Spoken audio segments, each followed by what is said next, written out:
Hey everybody, my name is Brittnay Schuster. I am a MED candidate for Instructional Technology at Kennesaw State University. This presentation is going to tell you all about the Capstone project that I completed for this degree. So the Capstone project, the title was Implementing Personalized Professional Learning Paths. And what this was all about was adapting the learning opportunities that were available to teachers to meet their actual needs. So the problem was that teachers were very reluctant to integrate instructional technology because they felt like they had not really been trained to do that.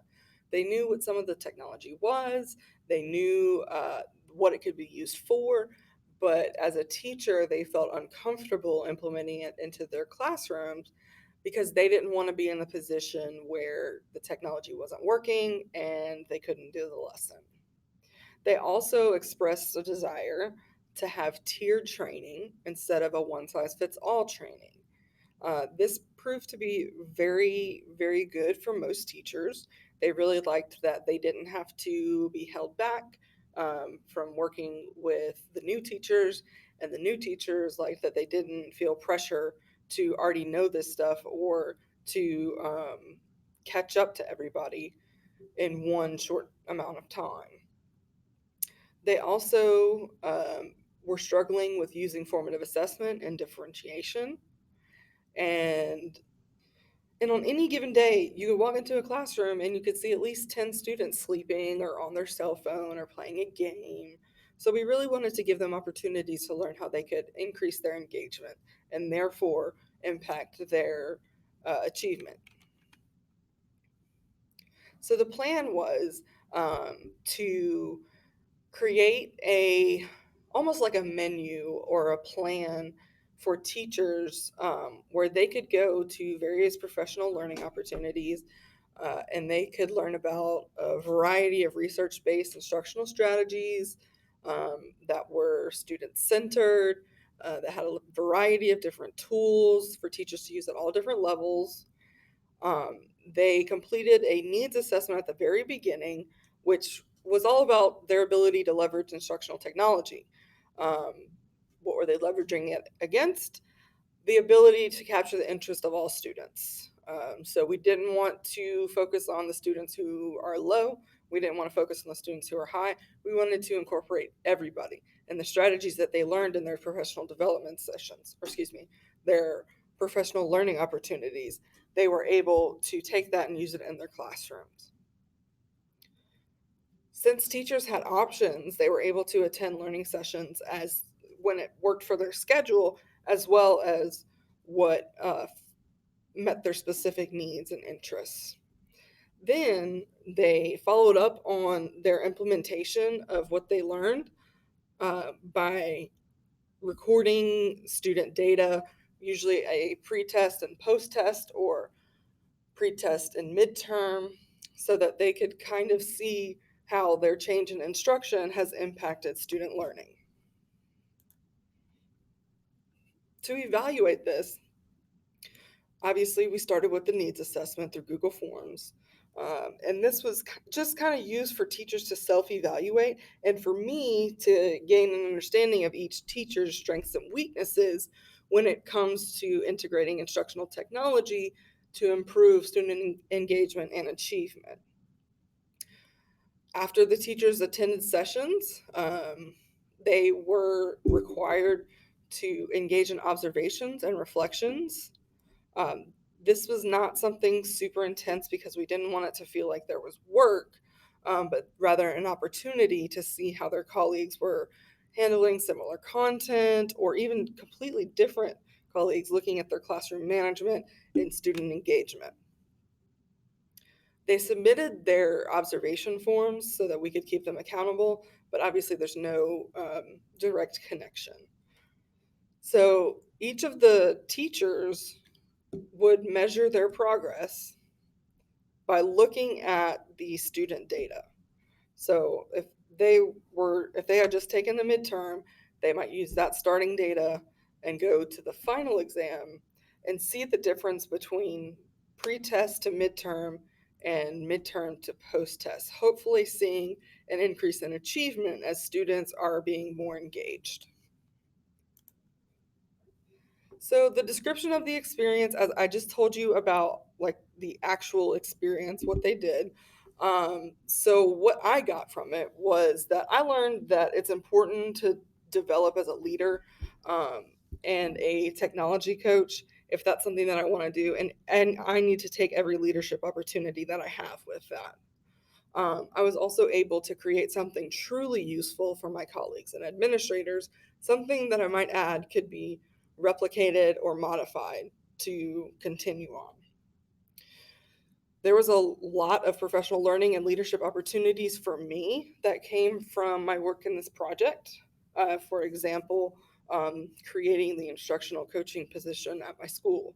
We currently don't have that position, but we've been in the talks about it for the past year and a half. So it's looking like that might be an actual thing that we can do next year. I also got to prove my knowledge and abilities with instructional technology. That kind of made me the expert in the building. And to this day, I still provide help throughout the day for all teachers, regardless of what their challenge is. It also helped me to build strong ties with all of the departments instead of getting comfortable in my department and not really branching out. The results of it varied, as you would expect.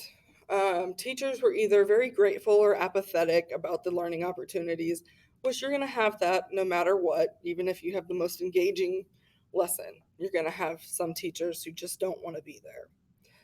Most of the teachers, though, were able to successfully implement instructional technology.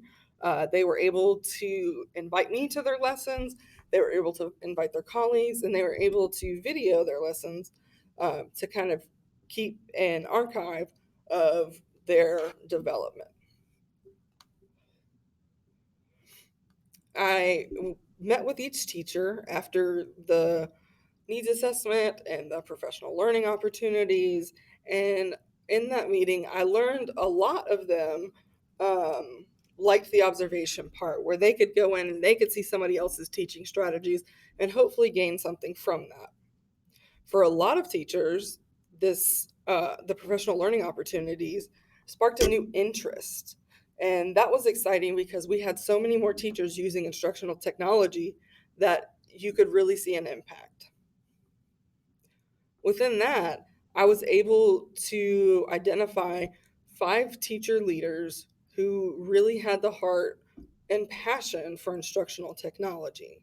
They liked that they had the options to choose the professional learning opportunities that were most interesting and convenient for them. So that was the overall feedback that I got through conversations and follow up surveys. What I learned, um, so this is going to be the reflection, and I did it a little different because I think that this is a great way to look at the project. What I learned was how to assess teachers and provide feedback. This was tricky at first because I had to learn how to not take the feedback personally from them, and for them not to take the feedback personally that I was giving. I also developed the necessary knowledge and dispositions to be an effective instructional technology coach, and that came through all of my courses combined. There wasn't one single course that made that happen, but rather a combination of my courses and experiences. This was the first project that I really used a needs assessment for, and I found that conducting a needs assessment offered me a much more insightful view of what teachers wanted, what teachers needed, where their skills were, where they wanted to develop, and so on. The most important thing I learned was how to support teachers. And in doing that, I've been able to offer support to a lot of teachers from a lot of different departments, and they feel comfortable asking me for the support. So that's a really, really important thing to note about the outcome of the project was building those relationships with those teachers. There could be improvements always.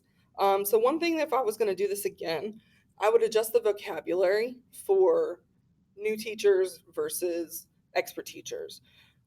I would do this because there are a lot of terms that are associated with more advanced features, and some of the teachers were a little confused.